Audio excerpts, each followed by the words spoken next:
earliest pioneers here were Jerome Wehage, who purchased property from E.W. Philo, was actually the first purchaser. He bought the area that's known as the Cypress Creek acquisition now. That's pretty well known, the north side of Indiantown Road. And he also bought Jupiter Farms and held that temporarily. It was called Jupiter Fruit Farms back then. He didn't hold it very long. He sold it to the Beach brothers and Carl Gruber, who then remapped it and called it Jupiter Farms and Groves under the South Indian River Company. That was 1915 to 1924, right in there is when all this was going on. It was all woods as far as you can see. It had never been timbered, never been planted, never developed, no roads, no canals. Some of the first visionaries that were here that shaped this area, Solomon Warfield, he put the first rail through from Okeechobee. That was kind of the start of it. People had access to out here. The Randolph brothers, Orrin Randolph, Jay Randolph, came from Colorado. Orrin Randolph was a surveyor and an engineer. He did a lot of land speculation, and he was also the first to put a railroad into the farms as a siding.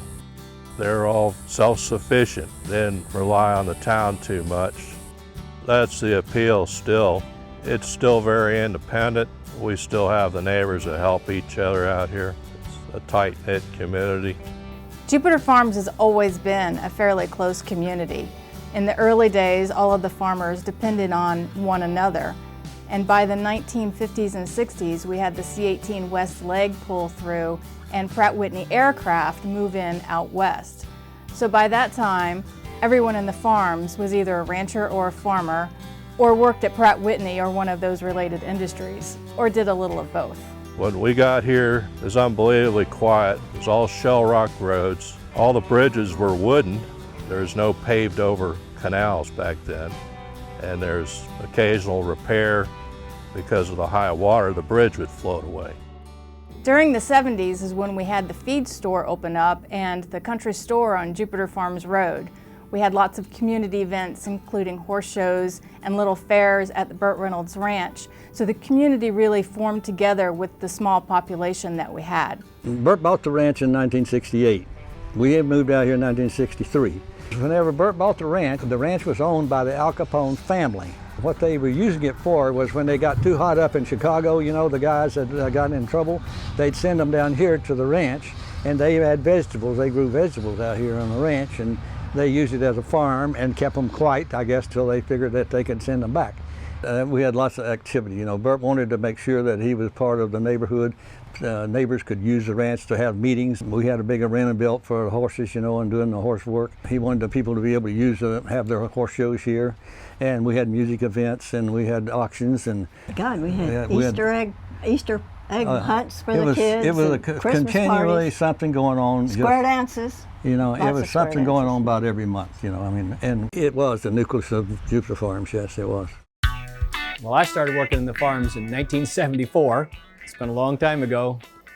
We've seen some changes, but they've all been for the best, I think. As you come through the farms, you'll notice a lot of what we call ranchettes. People who move out here to have pets, farm animals, chickens, horses, dogs, cats, and just have a little peace and quiet. Jupiter Farms is its own community only because we've preserved it that way. We have a lot of people who work really hard to keep the commercialization out. In the 1980s, we had our first threats to the Jupiter Farms area, including the crossing of Indiantown Road by the expansion of I-95. They were planning on coming through right where Jupiter Farms and Indiantown Road intersects. A coalition of river advocates joined together and were able to get the Loxahatchee River designated as both a state and federal wild and scenic river. That protected the river, and it also brought together the community to start advocating for what we really wanted to see Jupiter Farms look like. In that period when the interstate was threatening to come through, we also had some threats in the corner of Jupiter Farms and Indiantown Road with the shopping center. It was over 100 acres that they were proposing to bring in a huge commercial center into Jupiter Farms. So when Palm Beach County was creating their comprehensive plan in the late 1980s, we were also creating our Jupiter Farms neighborhood plan, and it really brought us together as community advocates. Doing the neighborhood plan, we did do a neighborhood plan for Jupiter Farms. For the commissioners that don't represent Jupiter Farms, it's sort of a guiding tool that shows what they want to have happen out here. Once you drive in and out of Jupiter Farms a couple of times, you start noticing land, which is something that you really don't see in a lot of South Florida. These wonderfully beautiful swaths of land. As I was living here more and more, I'm noticing that Jupiter Farms is truly surrounded by these protected natural lands. It's evolved from a farming community to a rural subdivision with a rural lifestyle, horseback riding, equestrian activities. You can still do your agriculture though on most lots out here. The amenities kind of outweigh any inconveniences, the inconvenience being that you have to travel into town for some things. So now, because of our community's activism, we can be sure that these natural lands are protected and they're surrounding Jupiter Farms. Once we were able to get all of these lands into a public trust, we started developing a network of trails from Jupiter Farms into and through the natural areas. So we have horseback riding, bicycle riding, and hiking trails that connect Jupiter Farms into and through all of these natural areas and parks, as well as the Blue Ways Trail System, which starts at the Loxahatchee River. The residents love our natural areas, not just for the beauty that it creates, but also because of the preservation of wildlife habitat and because they know that this is our watershed. We all live on a surficial aquifer around here, and all of these wetlands that are surrounding us provide a recharge for those wells. Jupiter Farms is fortunate. We have Jupiter Farms residents, we have the Jupiter Farms Environmental Council, and we have so many community members that truly care about our area. But I feel that there are times that Jupiter Farms is constantly going about its business with our head looking over our shoulder as to what's coming next. And I think there's a lot of truth in that. If you've seen what has come and gone over the years, what we've been able to fight off, what we've been able to mitigate in size, those threats keep coming. And fortunately, we're scrappy. We will fight for what we believe is best for our community. We try to do the best research we can. We try to educate, we try to advocate. And I think moving forward, Jupiter Farms has a really good outlook. The key is that the neighborhood, the community, kept itself special. Jupiter Farms is unique. I mean, you're not going to find a community like this pretty much anywhere else in the county that has that kind of, again, natural feel to it while it's still a community. So having the Loxahatchee River here, having the natural lands surrounding it, all the parks that you have some of the park system within Jupiter Farms. So it's very unique to everyone in the county. It's important as any community member to get involved and volunteer. And Jupiter Farms residents keeps the Jupiter Farms ethics going in terms of preservation and community and not overdeveloping. Every time we talk about it, North Lake comes to mind, PGA. We've seen a lot of overdevelopment, and what I'm really proud of is that it's a special place on Earth, and it's out of time in terms of it doesn't seem to age. It's just a beautiful, wonderful place to live. 99% of the people here enjoy the farms and will protect the farms. We do have community groups that make sure we're preserved. You see Riverbend Park, phenomenal. Oh my gosh, it's great. The new park, Pine Glades, which is west of us. Of course, the highway there on the north side of Indiantown Road, we have another park there. The Jupiter Farms area is such a unique area. I mean, I can't describe anywhere else that has that same values. And that's what makes us so different. And I have to thank the commissioners for keeping their finger on preserving it. One thing about the county is we really do try to develop smartly. And different areas have that rural nature, and we try to make sure that we're not allowing large scale development, or things that don't fit with the community. I mean, we're standing here right now in Bush Wildlife Sanctuary, which so fits this community, and I'm so glad that they were able to actually move from in town to hear.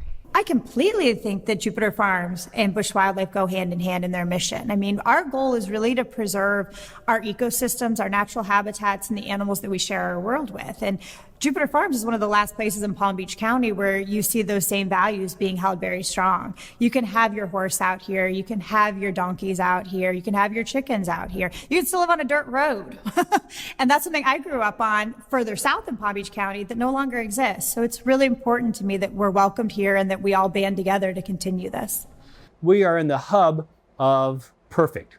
So our biggest challenge has always been from developers who come in and see large lots of land and want to put either commercial or large-scale residential developments on it. This really started in the early 2000s when MacArthur Foundation sold all of their holdings, and we ended up with developers coming from everywhere trying to redevelop Jupiter Farms and the surrounding neighborhoods.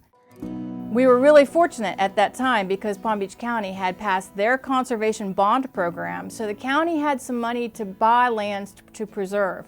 So we created the Jupiter Farms Environmental Council to advocate for the preservation and restoration of all of these natural lands, and also to hold developers accountable for matching our rural character here in Jupiter Farms. Well, it's really different in a lot of ways. The first way is, I think, the strong, very strong sense of community that the residents have here. They are united to a person in wanting to keep the way of life that they've been able to establish for themselves here. I've seen during my 8 years on the commission several developers come out here with ideas to do things, and the community felt like it was going to change the nature of the community, and they had to be withdrawn. The unanimous opposition of the community to a lot of projects that would change things here was just too much for developers to overcome, and that doesn't often happen. You know, developers can be persistent and stubborn, but coming up against the residents here, they have no chance. Everybody comes here for different reasons. Sometimes it's because of the bigger lots. Sometimes it's because they just want to be away. But you know, we're still 25 minutes from West Palm Beach. We're 25 minutes away from Clematis. We're 25 minutes from the Kravitz Center. We're 25 minutes from the airport. We're still in reach of all of the wonderful cultural draws that Palm Beach County has, but we don't have cookie cutter homes. We have a totally 100% different lifestyle out here. Because I'm transported into this magical place where once my gates closed, I live somewhere I don't need a vacation from. To live out here is so unique. We just love it.